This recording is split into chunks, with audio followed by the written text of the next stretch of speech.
Okay, this next exercise is for the external rotator cuff, specifically the infraspinatus and teres minor. We start off with Della hugging her ball. Della, get friendly with your ball. There you go. And we want the elastic to have just a gentle tension, and she's holding it anchored in her opposite arm. The wrist must remain straight. Della, start to rotate, keeping your elbow in contact with the ball. Hold it up in the weakest point for 5 seconds and then slowly return. Don't let the elastic go slack like this. You want that muscle to be working through the full set. In this case, 5 reps, 5 seconds each. Good. And now, Della, break your wrist back the other way. And that would be an improper cheat, all right, or a movement mechanic, and you want to make sure that you look for that.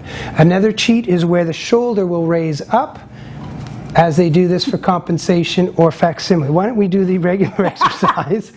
Okay, off you go. Now shrug your shoulder a bit. This would show that the muscle is not strong enough to handle this level of tension of elastic. So you would drop the elastic weight. In other words, go to a lighter resistance.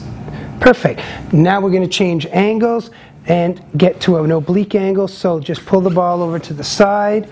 Now Della's shoulder is on an oblique angle, as you can see. She's anchored it, has some tension on the elastic. The wrist is straight.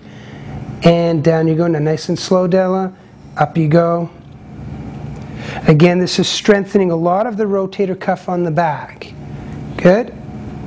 And then return down. And then the final is with Della facing the opposite direction, elbow and humerus 90 degrees or shoulder height out to the side. Off you go, Della.